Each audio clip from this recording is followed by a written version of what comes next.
Ever wonder what it takes to torpedo a job interview in under 60 seconds? Spoiler alert, it's easier than you think. You're sitting across from a candidate who looks perfect on paper. Their resume gleams with achievements, their cover letter practically sings. Then they open their mouth, and suddenly you're calculating how fast you can end this meeting without being rude. Now imagine you're the hiring manager with a stack of resumes taller than your coffee addiction.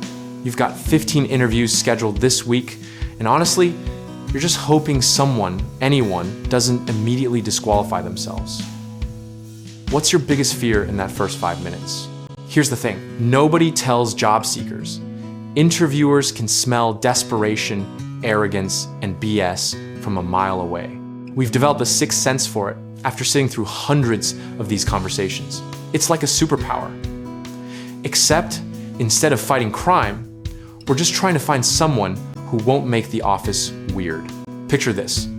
A candidate walks in, shakes your hand with the grip of a dead fish, and immediately starts complaining about their current boss.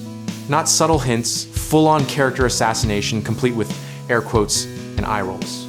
You nod politely while mentally updating your notes with a giant nope in red marker. The worst part? They think they're building rapport. They believe trash talking their employer shows they're honest and forthright. What it actually shows is that in 6 months, they'll be sitting in someone else's office doing the exact same thing about you. Then there's the opposite extreme. The candidate who turns the interview into a TED Talk about their personal greatness. Every question becomes an opportunity to remind you that they're basically the second coming of Steve Jobs, if Steve Jobs had also cured cancer and won an Olympic medal. You ask about their weaknesses and they hit you with, I just work too hard and care too much. Cue the inspirational LinkedIn posts and motivational posters, but what's really happening is you're watching someone fail the basic test of self-awareness. No follow-up interview needed, thanks. But wait, it gets better. Some candidates apparently miss the memo that interviews are professional events. They show up in cargo shorts and flip-flops for a corporate banking position.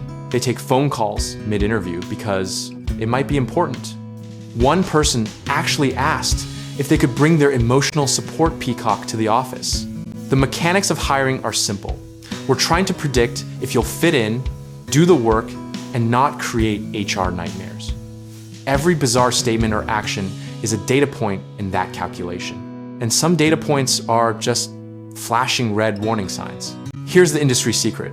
Most hiring decisions are made in the first few minutes, and the rest of the interview is just confirmation bias in action. You're either building on a positive first impression or digging yourself deeper into a hole. There's rarely a dramatic comeback story. How do interviewers maintain poker faces while mentally screaming? Years of practice and excessive caffeine. We smile and nod while candidates tell us they're not really a morning person for a job that starts at 8 a.m. or that they don't really do deadlines in a deadline-driven industry. Some candidates get creative with honesty in ways that absolutely nobody asked for. They volunteer that they got fired from their last 3 jobs, but it wasn't their fault. They explained their 5-year gap in employment was because they were finding themselves in their parents' basement. They casually mention they're only applying because their unemployment is running out. The statistics are wild. Recruiters report that roughly 30% of candidates do something memorably wrong in every interview cycle. That's not counting the merely forgettable, that's the spectacularly bad. The ones that become break room legends. Before you know it, these interview disasters ripple through the entire hiring team. Your colleague asks how it went, and suddenly you're both laughing about the person who brought their mom to the interview for moral support. The story gets embellished with each retelling until it becomes company folklore.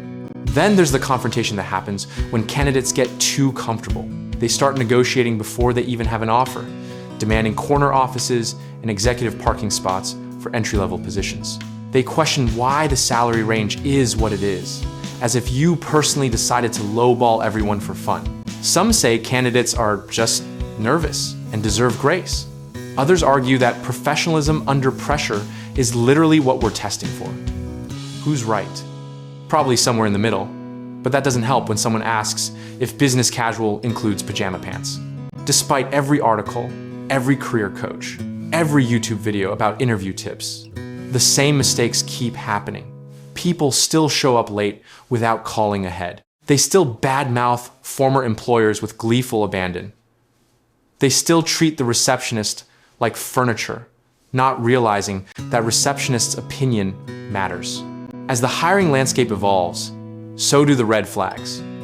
Virtual interviews brought new disasters, candidates clearly reading from scripts off camera, pets attacking them mid-sentence, and the unforgettable incident of someone conducting an interview from their bathtub.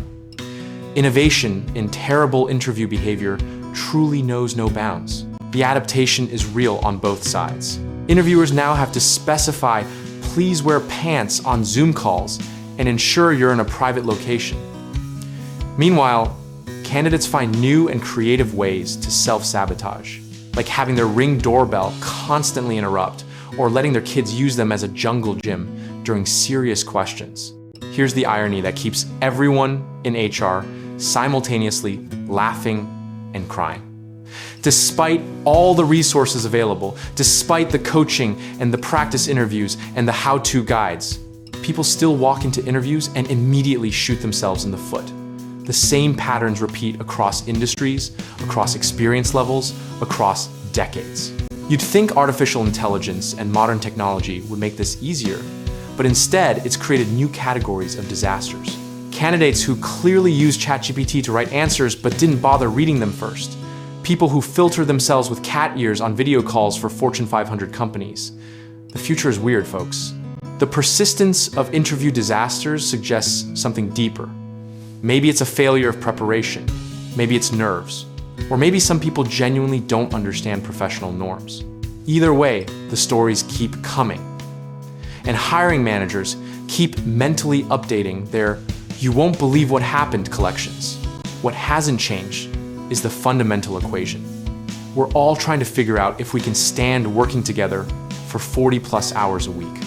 When someone starts that calculation by insulting your company, questioning your judgment, or showing up in beach attire, they've pretty much answered the question for you.